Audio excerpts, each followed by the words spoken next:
आप सभी को जय मसीह की। जैसे कि यहाँ लिख रहा है, आप देख रहे हैं कि तुझे अभिषेक में बढ़ना है तो मतलब अगर आप अभिषेक में, उसकी सामर्थ्य में, उसकी शक्ति में बढ़ना चाहते हो तो क्या करना होगा। जो करना है वो हमें 3 काम है और 3 तरीके के काम हैं। ये हकीकत है, ये 3 काम स्वयं यीशु ने भी करे थे। हम अनुभव कर सकते हैं, चेक कर सकते हैं, पुराने नियम में इन चीज़ों को जाकर चेक कर सकते हैं। बड़े बड़े आज जो परमेश्वर के सेवक लोग हैं, नबी लोग हैं, जिनके द्वारा परमेश्वर ने मुर्दों को जिंदा किया, अंधों को आंखें दी हैं, जो जिनके द्वारा गूंगे बोलते हैं, बहरे सुनते हैं, आश्चर्य कर्म होते हैं, वरन वो और भी बहुत सारे काम जो सच में यीशु मसीह के द्वारा किए गए चमत्कार हैं, जो यीशु अपनी सामर्थ को अपने दासों के अंदर भेजकर ये चमत्कार करता है। तो इन चमत्कारों को बढ़ाने के लिए, इन चमत्कारों में बढ़ने के लिए, या ये इस अभिषेक में, इस सामर्थ में बढ़ने के लिए, जो ये है जिसको हम कहते हैं अभिषेक। अभिषेक का मतलब आसान शब्दों में शक्ति, ताकत, परमेश्वर की शक्ति है ना, मसा। अब अगर हम चाहते हैं कि हमारे द्वारा बड़े बड़े चमत्कार हो, बड़े बड़े काम हो, तो उसके लिए हमें करना क्या होगा। 3 काम करने हैं। तो वो 3 काम कौन से अभी आपको बताए जाएंगे। अगर आप चाहते हो कि हाँ प्रभु मेरे द्वारा भी बड़े बड़े चमत्कार हो, आश्चर्य कर्म हो, बंधन टूटे, शैतान के काम नष्ट हो, किया रहे, बेसर हो, गंदी बदरुएं जले, जब मैं किसी के लिए प्रार्थना करूँ दुष्ट आत्मा निकले, गंदी बदरुएं जले, बंधन टूटे, श्राप आशीष में बदले, और रुकावटें खत्म हो, बीमारी चंगाई बदले, श्राप आशीष में बदले। आश्चर्य कर्म हो जो कोई नहीं कर सकता, वो प्रभु आप कर सकते हो, और वो आपका अभिषेक मुझे चाहिए। क्योंकि प्रभु के वचन में लिखा है यूहन्ना 14:12 में कि जो काम मैंने किए वो तुम भी करोगे, वरना मुझसे बड़े बड़े काम करोगे। अब यीशु मसीह से बड़े बड़े काम करने के लिए हमें क्या चाहिए होगा। उसका अभिषेक, उसकी शक्ति, उसकी सामर्थ।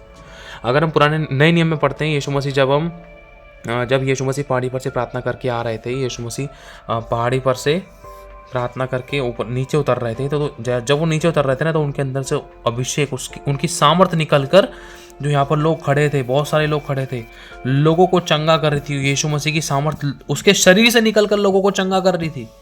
ये हकीकत है। आज भी परमेश्वर के बहुत से नबी ऐसे, जब वो घर के अंदर या कलीसिया में, चर्चेसों में या क्रूसर्स में एंट्री करते हैं ना, तो आश्चर्य कर्म होते हैं। उनके द्वारा सामर्थ बहती है, अभिषेक बहता है, ताकत बहती है। उनको किसी को कई बार हाथ लगाने की जरूरत नहीं पड़ती। उनके अंदर से वो सामर्थ, यीशु मसीह की जो सामर्थ है, वो अभिषेक है, उनके अंदर से स्वयं निकल कर लोगों को चंगा करता है। वो लोग बिल्कुल ठीक हो जाते हैं। ये हकीकत है, ये सच्चाई है। तो इसी अभिषेक की बात की जा रही है। अगर आप इस अभिषेक में बढ़ना चाहते हो, मैंने अपनी ज़िंदगी में अनुभव की है बहुत सी चीज़ें।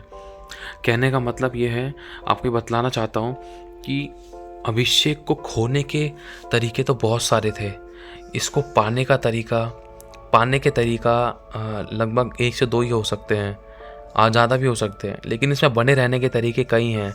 इसमें से 3 तरीके आपको बताए जाएंगे। मान लो आपने सामर्थ और अभिषेक पा लिया है ना। अब एक मेन चीज़ हमें ध्यान रखनी है। देखो, विश्वास करना बहुत आसान है, बहुत आसान है। विश्वास हम कभी भी किसी पे भी कर सकते हैं, नींबू मिर्ची पे, और दिया धूपबत्ती, अगरबत्ती, पूजा पाठ, तंत्र मंत्र विद्या, किसी मनुष्य पर, व्यक्ति, वस्तु, प्राणी पर हम विश्वास करते हैं। हाँ बोलते हैं विश्वास कर लिया, ठीक है।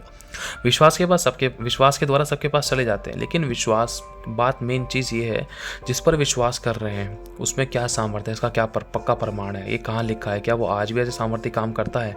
कितने हमने चिन्ह देखे, कितने हमने चमत्कार के देखे, कितने हमने आश्चर्य कर्म देखे, कितनी हमारे पास गवाहियाँ हैं कि हाँ भाई उसने ऐसे ऐसे काम किया, उस पर विश्वास करना चाहिए, उस बाबा पे, इस पर, उस पर, है ना, सो मेनी थिंग्स।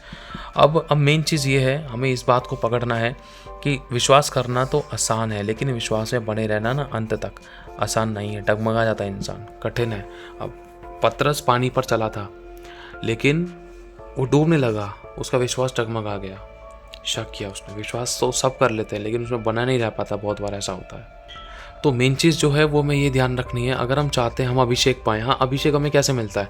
पहला, उपवास के द्वारा मिलेगा, परमेश्वर का डर रखने के द्वारा मिलेगा। तीसरा, आज्ञा पालन के द्वारा। चौथा, परमेश्वर के वचन की अधीनता में रहने के द्वारा। पांचवा, अपनी अभिलाषाओं को मारने के द्वारा। छठा, हम अभिषेक में कैसे बढ़ते हैं, जब हम नम्रता को प्रकट करते हैं, नम्रता में जब हम बढ़ते हैं, है ना। सातवां, अभिषेक में हमारा बढ़ने का तरीका क्या, जब हम सहन करते हैं, जब हम सहनशील होते हैं। तो ये सब बातें कहीं ना कहीं हमारे अंदर उस अभिषेक को उत्पन्न करती हैं जो परमेश्वर की ओर से मिलता है ना। यूहन्ना 14:12, बड़े बड़े काम करने की सामर्थ। अभिषेक को पाने के बहुत सारे तरीके हैं। इसके ऊपर किसी और दिन प्रभु की इच्छा हो तो खुलकर बताया जाए आप लोगों को, है ना। अभिषेक को पाने के बहुत सारे तरीके हैं। ये है, मैं लिख देता हूँ यहाँ पर, अभिषेक, है ना। अभिषेक को पाने के बहुत सारे तरीके हैं, लेकिन मेन चीज़ है आज बहुत से परमेश्वर के सेवकों ने अभिषेक पाया है, हज़ारों हज़ार लोगों ने अभिषेक पाया है, लेकिन उसमें बना कौन रहा है, उसमें बड़ा कौन है, ये मेन चीज़। आज मैंने अभिषेक पा लिया, 4 प्रकार के पाप कर दिए, या तो मैं गिर गया, खुदा से दूर हो गया, तो उसमें अभिषेक ही कम हो गया, या तो ठंडा गुनगुना बैलगाड़ी के समान चले जा रहा हूँ बस। संडे का चर्च का ठंडा गुनगुना मसीह, बहुत सी चीज़ें है ना। लेकिन खुदा देखता है, अरे मैंने तेरे को सामर्थ दिया, अभिषेक दिया, ताकत दिया, अनुग्रह दिया, वरदान दिया, तुझे तो पता ही नहीं है बहुत सी चीज़ें, तुझे पता थी वो भी तूने खो दी, बहुत सी चीज़ें है ना। आज मनुष्य एक विश्वासी बढ़ नहीं पा रहा है, क्यों गिर जाता है? क्योंकि वो कई बार है ना, ये देखो 2-3 चीज़ें आपको बताई जाएंगी, इन चीज़ों पे आपने ध्यान धर लेना। मैं हकीकत कह रहा हूँ, आप अनुभव ले सकते हो, आप मानो या ना मानो, मैं कह रहा हूँ सिर्फ अनुभव लेना। जब आप अनुभव लोगे ना इन 3 बातों का, आप खुद देखोगे कि हाँ प्रभु तेरे दास ने जो तेरा वचन ये सिखाया गया है, प्रभु सच में इसके द्वारा मैं अभिषेक में बढ़ा हूँ। अब अभिषेक, जैसा कि अभी यहाँ लिखा है, तुझे अभिषेक में बढ़ना है तो क्या करें? अभिषेक में बढ़ना है तो 3 काम करने हैं हमें। सबसे पहला 3 काम। पहला क्या है इसमें, अगर हम देखें पहला, इसमें से अगर हम पहला देखें, पहला है अपने कानों को बंद रख,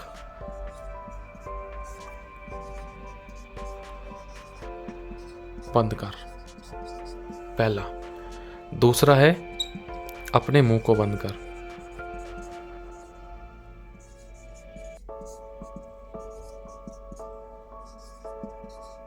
बंद कर।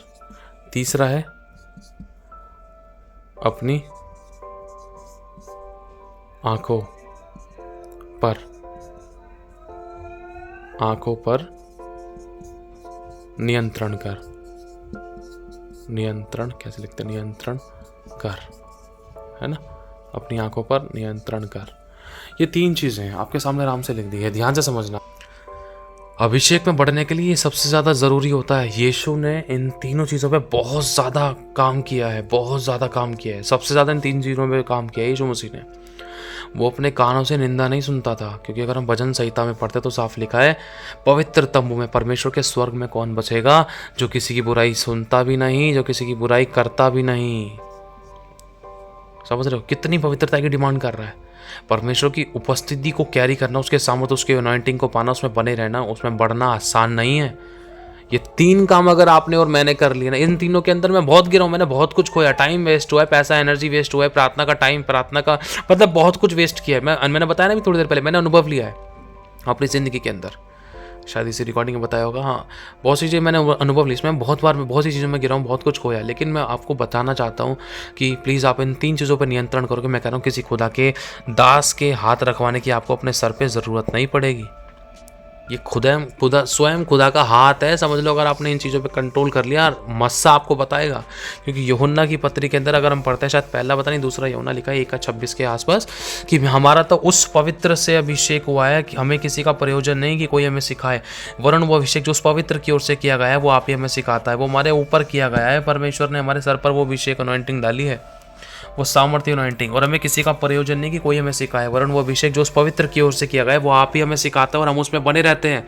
अगर आप चाहते कि वो अभिषेक आपको सिखाए कि किसके जीवन में क्या परेशानी, छुटकारा कैसे पाएगा, चमत्कार कैसे होंगे, आश्चर्य कर्म कैसे होंगे, कैसे बढ़ेंगे, कैसे छुटकारे होंगे, कैसे बंधन टूटेंगे, किसकी ज़िंदगी में क्या समस्या है, किसकी ज़िंदगी में क्या परेशानी, कैसे रक्षा होगी, कैसे सुरक्षा होगी, क्या प्रार्थना करनी, क्या नहीं करनी, कैसे आराधना करनी है, कैसे अगुवाई में चलना है, कैसे हम यीशु के मसीह को पा सकते हैं, बड़े बड़े गहरे रेवलेशन में कैसे जा सकते हैं, कैसे प्रकाशन निकल सकते हैं, वरन वो सब कुछ।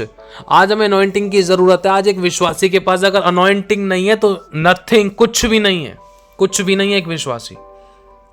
ये हकीकत है। ये परमेश्वर यहोवा ने जब भी अपने बच्चों को चुना ना, अपने लोगों को चुना, तो उनको नियुक्त करने के लिए उनको मस्सा किया, या तो तेल के द्वारा, या अपनी वाणी के द्वारा, या अपनी उपस्थिति के द्वारा। इन तीनों चीजों के द्वारा परमेश्वर ने मस्सा किया है। ध्यान रखना, मस्सा मतलब अभिषेक करना, अभिषेक मतलब शक्तिशाली उनको नियुक्त कर देना।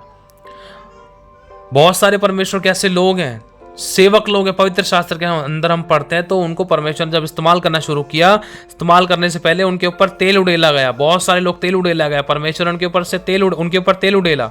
समझ रहे हो, उनके ऊपर परमेश्वर ने तेल उड़ेला। अब मेन चीज़ ये है, और जिनके ऊपर तेल नहीं डोलेगा स्वयं परमेश्वर ने उनको मस्सा किया। जैसे मूसा के बारे में हम पढ़ते हैं, अगर मूसा के बारे में पढ़ते हैं पहला अध्याय उसकी 4 आयत में निर्गमन का 4 अध्याय अगर हम पढ़ते हैं तो हमें साफ पता चलता है परमेश्वर ने आत्मा और शक्ति से उसका अनॉइंट किया था, उसको ब्लेस किया था, भर दिया था उसको अपनी रूह से, उसको सामर्थ्य दी थी।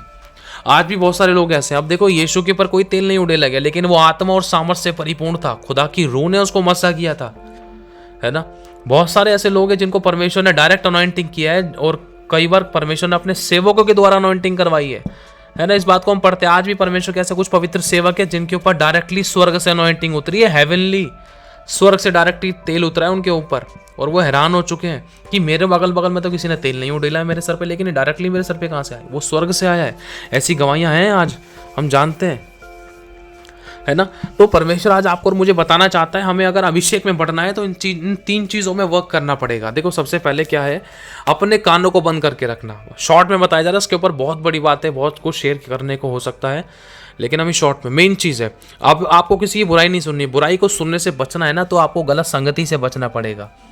जहाँ चुगली निंदा होती है वहाँ पर जाने से अपने आप को रोकना पड़ेगा। चाहे कोई कितने भी प्यारे, कितने भी प्रिय बैठे, चाहे कोई खुदा का दास ही है, या कोई विश्वासी, चाहे कलीसिया, चाहे घर का बंदा है, अगर कोई किसी घर की, परिवार की, फैमिली की, लोगों की, कलीसिया की, दासों की, अभिषिक्तों की, अड़ोसी पड़ोसी की, किसी की भी चुगली कर रहा है, तो आपको वहाँ से दूरी बनानी पड़ेगी। अगर आपको मस्से में बढ़ना है तो, अगर आपको इनको खुश करना है तो फिर मस्सा को खोना पड़ेगा। मस्सा खो जाता है इनको खुश करने। संसार से प्रेम करना, परमेश्वर को अपना बैरी बनाना है। अगर परमेश्वर बैर हो गया तो मस्सा नहीं मिल सकता है, परमेश्वर से अगर बैरी बन गए तो इसलिए प्रभु आपको और मुझे बतलाना चाहता है, अपने कानों को बंद रख। अगर कोई किसी की चुगली कर रहा, निंदा कर रहा, अगर कोई ऐसी बातें लग रही है, परमेश्वर का आत्मा आपको और मुझे पहले ही बता देगा कि देख इस व्यक्ति से मिलेगा तो चुगली सुन सकता है, गाली गलौज सुन सकता है, लड़ाई दंगे की बातें, व्यर्थ की बातें, ठट्टे की बातें, निकम्मी बातें, और जिन बातों के हाथ पर नहीं, ऐसी बातें हो सकती हैं व्यर्थ की और ऊट पटांग बातें जिनका कोई मतलब नहीं, अगर मतलब है भी फिर भी कहीं ना कहीं ऐसी ऊट पटांग बातें जिनसे कोई लाभ नहीं है हमें। प्रभु के वचन में लिखा है, हमारे बोलने के द्वारा सुनने वाले पर अनुग्रह हो, परमेश्वर की सामर्थ्य आए, लोगों की जिंदगी बदले। अगर हम बोले तो ऐसे बोले मानो परमेश्वर का वचन। इसलिए प्रभु बताना चाह रहा है कि मेरे बच्चे अपने कानों को बंद कर ले, बुराई को सुनने से अपने कानों को बंद कर ले। तुझे डिस्टेंस बनाना पड़ेगा। अगर तुझे मनुष्य को खुश करना है तो कोई दिक्कत नहीं, ठीक है, मनुष्य को खुश कर ले। मनुष्य तेरे को स्वर्ग लेकर जाएगा, मनुष्य तेरे को अभिषेक देगा, मनुष्य के द्वारा तू बड़े बड़े चमत्कार करेगा ना। बना ले मनुष्य से अपनी भाईबंदी अच्छी कर ले। समझ रहे हो? परमेश्वर बताना चाह रहा है कि मेरे बच्चे, अगर तू अपनी बाउंडेशन अगर किसी मनुष्य के साथ बनाएगा ना, तो तू मेरे साथ विश्वासों के नहीं रहेगा।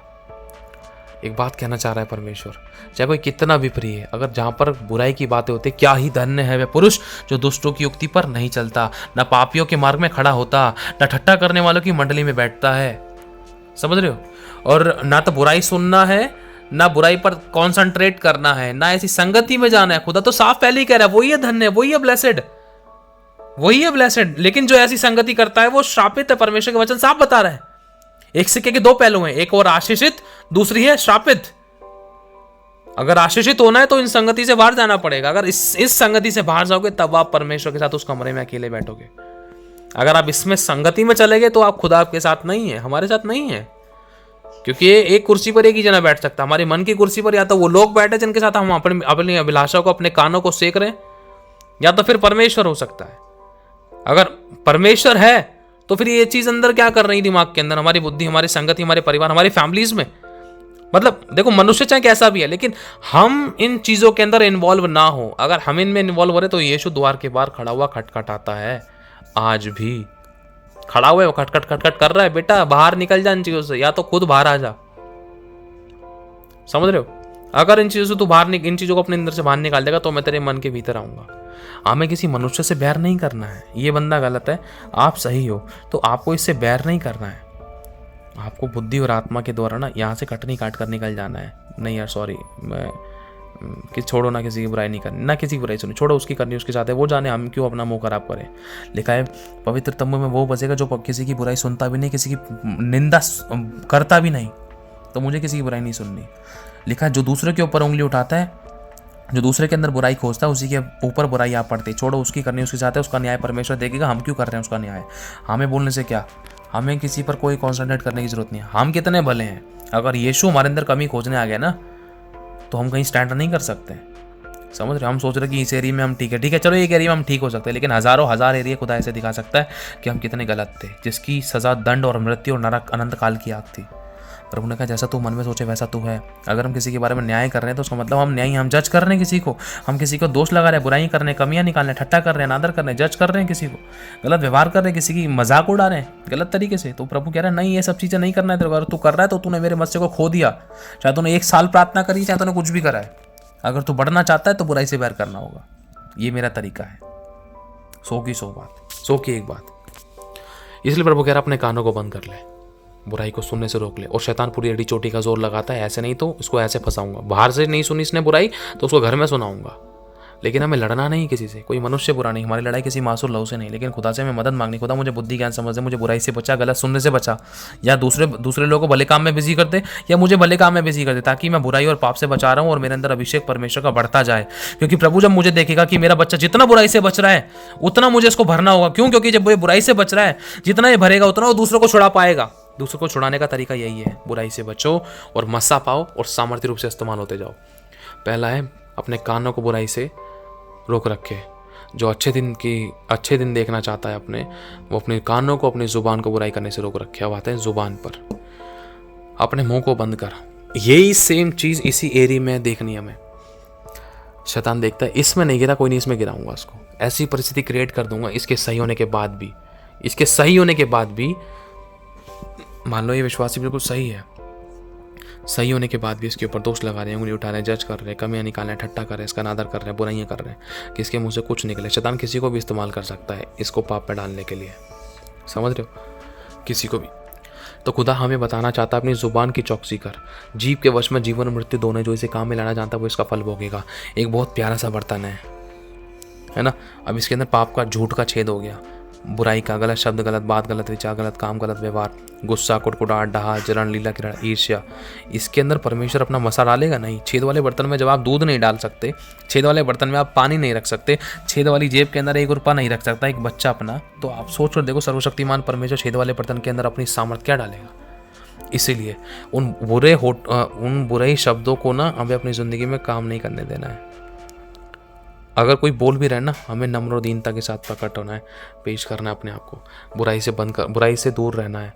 हो सकता है कि चुगली की बात हो रही है, आपने हाँ में हाँ मिला दी, उसका मतलब आप भी उतने गुनहगार हो जितना सामने वाला है। अगर इसने बोल दिया अरे उसकी बहू तो भाग गई थी, अरे हाँ यार सही कह रहा, तो दिखा नहीं दे रही, क्या पता भाग गई हो, हाँ अच्छा हाँ, बहुत सी। अगर आपने भी हाँ कर दिया और उस पापी व्यक्ति ने भी अगर हाँ कर दिया, तो उसका मतलब दोनों बराबर के हकदार है पाप के। अगर एक व्यक्ति कह रहा है उसकी बहू भागी होगी, वो चोरी कर रहा है, उसका बेटा ये चोरी कर रहा है, नशा कर रहा है, पत्ता कर रहा है, गांजा, सिगरेट, शराब पी रहा है, या वो ऐसे काम कर रही है, पता है, और अगर आप वहाँ खड़े हो, आप लोग वहाँ खड़े हो, अगर आपने बोल दिया हाँ यार भाग गई होगी, तो उसका मतलब आप पापी हो। अगर आप बोल रहे मुझे नहीं पता भाई, छोड़ना, मुझे किसी की बुराई नहीं सुननी, उनकी करनी वो जाने, तू क्यों अपना मुंह गंदा कर रहा है, छोड़, इतना बोल के अगर माना तो ठीक, नहीं तो फिर आप निकल जाओ। 100 की 1 बात। खुदा को खुश करना, मनुष्य को खुश नहीं करना। मनुष्य के लिए कितना भी अच्छा कर देख लो, कितना भी अच्छा करके देख लो, 100 में से 100% भी कर देंगे, तब भी लास्ट में जूते लात मिलते हैं। इसलिए दरवाजा बंद मिलता है, लेकिन फिर भी खुदा कहता है तू मेरा दरवाजा खटखटा, मैं तेरे लिए खोलूंगा। समझ रहे हो? हमें बुराई से बैर करना है। शैतान किसी ना किसी तरीके से इस्तेमाल कर सकता है। देखो शैतान ने पतरस को इस्तेमाल किया था, नहीं प्रभु तू ऐसा कभी नहीं करने पाएगा, तू क्रूस पर नहीं चढ़ने पाएगा, सो मेनी थिंग्स है ना। लेकिन यीशु ने कहा था हे शैतान मेरे सामने से दूर हो जा। पतरस के अंदर से शैतान ने होकर काम किया था। तो हम किस मनुष्य पर विश्वास कर सकते हैं? सोच कर देखो, पतरस के द्वारा शैतान है ना, पतरस के द्वारा यीशु मसीह की बुलाहट को बर्बाद करना चाह रहा था कि यीशु से पाप हो जाए, या यीशु हार मान जाए, या यीशु पाप में हाथ मिला ले, या यीशु इनकार कर दे, यीशु झूठा बन जाए। समझ रहे? शैतान ने डायरेक्टली तो वो काम नहीं कर सका, वो डायरेक्ट भी उसने कोशिश करी, अपने आप को यहाँ से गिरा दे और रोटी पत्थर यहाँ से गिरा दे, ये कर दे, दंडवत कर, 636 बार उसने खुद कोशिश करी, नहीं कर पाया। उसको पता है इसके वेल फिशर, इसके प्रिय लोगों के द्वारा इसको फंसाऊंगा, जिस पर इसने भरोसा रखा ना, देख उन्हीं के द्वारा देख उसको धूल चटाऊंगा। लेकिन नहीं गिरा सके यीशु को। आज बहुत से विश्वासी अब कई बार जिन पे भरोसा रखते हैं ना, कई बार शैतान उनको इस्तेमाल कर लेता है, चाहे वो घर का था चाहे बाहर का था। हालांकि कोई मनुष्य बुरा नहीं है। वही पतरस, उसी पतरस ने जब यीशु मुर्दों में जी उठा, वही पतरस जब प्रचार कर रहा है, उसकी परछाई के द्वारा लोग चंगे हो रहे हैं, और 3000 5000 एक प्रचार में कितने हज़ार लोग बचाए जा रहे हैं, वही पतरस के द्वारा, है ना। क्योंकि यीशु को पता था मेरा पतरस बुरा नहीं है, वो गंदी शक्तियां बुरी हैं जो मेरे पीछे पड़ी हैं, वो किसी को भी इस्तेमाल कर सकती हैं, है ना। तो इसलिए हमारे घर परिवार, आस पड़ोस, हमारे लोग हमारे चर्च के लोग, कलीसिया विश्वासी, हमारे आस पड़ोस के, हमारे घर फैमिली मेंबर्स, कोई बुरा नहीं है, लेकिन हमें चौकन्ना होने की ज़रूरत है। समझ रहे हो? और हमें किसी पर दोष नहीं लगाना, अरे तेरे अंदर शैतान काम कर रहा है, नहीं, ऐसा करके किसी को भड़काना नहीं, और हमें किसी पर दोष नहीं लगाना है। अगर हमें पता चल गया शैतान काम करना है तो हमें चौकन्ना, अपनी जुबान पर, कानों पर नियंत्रण करके निकल जाना है, कटनी काट के, या हमको समझाना है, नहीं यार देख, ना मैं किसी की बुराई सुनना चाहता, ना तो किसी की बुराई कर, मुझे अपनी आशीष बरकत नहीं खोनी है, तू भी मत को, भला रहेगा, हमारी मेहनत कूड़ा ना हो। कितने कैसे कैसे तो करके बचते, कैसे कैसे तो करके बढ़ते हैं, सामर्थ पाते, अभिषेक पाते हैं, वरदान प्रार्थना आराधना में सही चलते हैं, लेकिन झटके जब ऐसी गलतियां हो जाती तो जिंदगी फिर से वापस पीछे हो जाती थी। मुझे पीछे नहीं जाना है भाई, सॉरी, तू भी मुंह बंद कर, उनकी करनी उनके साथ है, खुदा न्याय करेगा, अपनी गलती को, अपनी कमियों को हमें देखना, करेक्ट करना है ना। तो मुंह बंद रखना है बुराई के लिए, बुरा बोलने के लिए, बुरे के साथ इन्वॉल्व हाँ में हाँ मिलाने के लिए भी अपने मुंह को बंद करना है। और तीसरा है अपनी आंखों पर नियंत्रण करना है। अपनी आंखों पर नियंत्रण, क्या ये बहुत इंपॉर्टेंट चीज़ है भाई, ये भी बहुत ज़्यादा इंपॉर्टेंट चीज़, बहुत पावरफुल चीज़ है। शैतान ने देख लिया इसमें ये नहीं गिर पाया, इसमें नहीं गिर पाया, इसमें नहीं गिर पाया, अब इसको इसमें गिराने की कोशिश करते हैं। चलो, एक विश्वासी है, चाहे वो लड़की है चाहे वो लड़का है, अब विश्वासी को सबसे पहले शैतान व्यभिचार में फंसाता है, व्यभिचार। दूसरा, गलत और गंदी चीज़ें देखने में, फ़ोन के द्वारा हो गई या ड्रेसिंग सेंस में होगी, लड़की लड़के को लेकर, लड़का लड़की को लेकर। तीसरा, समय चुराने वाली गंदी आत्मा जो काम करती हैं, वो देखने के द्वारा काम करती है। बहुत बार गलत और गंदी चीज़ें अगर हम देख लेते तो उन चीज़ों में इन्वॉल्व हो जाते हैं, मन करता है और देखने का, चाहे वो मैच हो, चाहे वो टीवी सीरीज हो, चाहे वो पोर्नोलॉजी हो, चाहे वो गलत और गंदे काम की फोटोज वीडियोज, चाहे वो कोई भी उठ पटांग, चाहे गेम्स है, ईच एंड एवरीथिंग, वो सब मोस्टली जब हम देखते तो वहाँ से वो अभिलाषाएं क्रिएट होने लग जाती हैं। समझ रहे हो? देखने के द्वारा। और तीसरा, एक और चीज़ क्या देखना, अगर हम कुछ भी ऐसा देखते हैं जहाँ पर चुगली, निंदा की, बुराई की बातें होती है, अगर हम उन चीज़ों पे फोकस कर रहे हैं, ध्यान दे रहे हैं ना, आंखों के द्वारा देख रहे हैं, और देखते देखते ही ना कब वहाँ पर सुनने के लिए पहुँच जाएंगे तब नहीं पता चलेगा, जब सुनते सुनते कब मुँह से निकल जाएगी नहीं पता चलेगा। समझ रहे हो? अगर हमें पता चल रहा है कि एक तरफ चुगली चल रही है, निंदा चल रही है, बुराई चल रही है, डिटाई चल रही है, कड़वाहट चल रही है, व्यभिचार चल रहा है, पाप चल रहा है, और समय चलने वाली बातें चल रही हैं, तो हमें दूरी बना लेनी है, ऐसे लोगों के साथ संगति नहीं करनी है। पहले इंसान देखता है वहाँ हो क्या रहा है, अच्छा ये बड़े हंस रहे हैं, अच्छा अच्छा देख रहे, अरे क्या दांत फाड़ फाड़ के हंस रहे, अच्छा एक बार चल गए तो देखे। जब देखते तो सुनते भी हैं, फिर बुराई, फिर सुनते तो चार बातें बुराई मन में आती, भले ही बोलने नहीं है, लेकिन सुन लेते, क्या पता उसके अंदर अपनी बुराई सुन ले, क्या पता किसी और की बुराई सुन ले, अगर किसी की भी बुराई, कैसी बुराई सुन ले तो वो वही चीज़ प्रार्थना के टाइम पर डिस्टर्ब करती है। इसलिए प्रभु करेक्ट करना चाहता है। कई प्रकार की चीज़ें जो ऐसी होती है जो इंसान को लुभावने तरीके से फंसा देती है। अपनी आंखों पर अगर इंसान नियंत्रण नहीं कर पा रहा है, अगर अय्यूब के बारे में पढ़ता तो लिखा है अय्यूब ने अपनी आंखों से वाचा बांधी कि वो किसी स्त्री को गलत दृष्टि से देखेगा भी नहीं। और प्रभु ने कहा है जिसे तू देखता है, प्रभु के वचन में अगर हम पढ़ते हैं नए नियम में, देखने के विषय में परमेश्वर हमें बतलाता है कि जैसे तू देखता है, यदि तू उससे प्रेम नहीं कर रहा है, जिस परमेश्वर को तूने देखा नहीं तो उससे कैसे प्रेम करेगा। मतलब प्रभु आपसे मुझसे कहना चाह रहा है कि जब हम देख रहे हैं ना, तो कुछ भी देख रहे हैं, किसी मनुष्य को देख रहे हैं, तो प्रेम करने के खातिर प्रभु के, आपको बैकग्राउंड में थोड़ा सा नॉइस आ सकता है क्योंकि मेरी बेटी छोटी सी। तो अब हम देखते हैं, अगर हम किसी मनुष्य को देख रहे हैं, अगर हमें लग रहा है कि वो व्यक्ति गलत कर रहा है, पाप के साथ हाथ मिला रहा है, व्यभिचार कर रहा है, गुटखा तंबाकू क्या नहीं खा रहा है, तो हमारा फ़र्ज़ है कि अगर मौका मिल रहा है, अगर वो सीखना चाहता है, समझना चाहता है, उससे प्रेम करने के खातिर उसको सही शिक्षा देना, नम्रता से। अगर मानता तो ठीक है, नहीं तो फिर अपनी कटनी काट कर निकल जाना। बस अगर हम प्रेम करते हैं तो हम सही राह दिखाएंगे। ये नहीं कि अच्छा तू भी कर ला, मेरे को भी खिला दे, समझ रहे? ऐसा नहीं करना है। एक चीज़ और, अपनी आंखों पर नियंत्रण रखने का मतलब ये है कि आराधना के टाइम, प्रार्थना के टाइम, संगति के टाइम, कहीं आने जाने के टाइम, अगर हम पाप में, भोग विलास में, व्यभिचार में या अपनी आंखों को सेकने में ना इन्वॉल्व हो रहे हैं ना, अगर हम कॉन्सनट्रेट कर रहे हैं, एक बार देख ला, अगर अनजाने में नजर चलेगी कोई बात नहीं, प्रभु हज़ारों हज़ार बार माफ़ करेगा, लेकिन जानबूझकर उन चीज़ों में इन्वॉल्व हो रहे हैं, आंखों के द्वारा, अपनी आंखों से, अपनी आंखों की अभिलाषाएँ और आंखों से वो चीज़ें दिखाई दे रही हैं, तो वो मन में क्रिएट होती, फिर मन से मुंह में आती। कहने का मतलब जो तेरे मन में वो तेरे मुंह से निकलता है ना।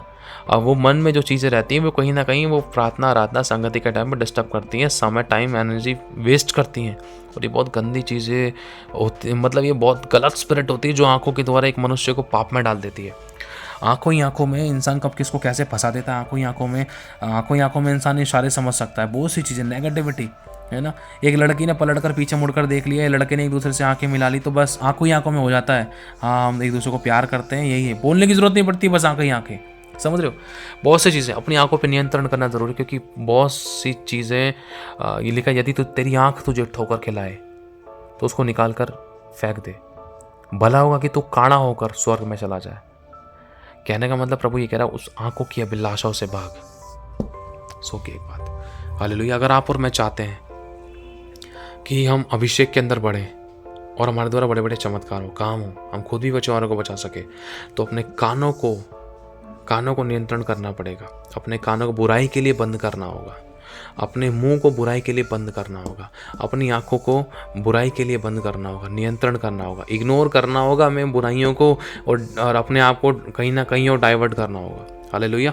आप करके देखो, शैतान एड़ी चोटी का जोर लगाता, आप महसूस करके देख सकते हो इस बात को, कहाँ गलती हो रही है, आंखों से क्या देख लिया। अगर अनजाने की गलती कोई बात नहीं, गलती हो गई इस हकीकत में भी पश्चाताप करके माफ़ी मांगा तुरंत, अगर हम आगे बढ़ जाए तो प्रभु देखिए यहाँ से चलो हकीकत में गलती हो गई थी, गलत जगह पर नज़र चली गई, गलत चीज़ देख ली, या कुछ गलत चीज़ों पे फोकस चला गया, इसका गलत बोल दिया, या गलत कानों ने सुन लिया और पश्चाताप कर रहा है, इसको अपनी दिल गलती का बहुत गहराई से एहसास है और बहुत रिपेंट कर रहा है।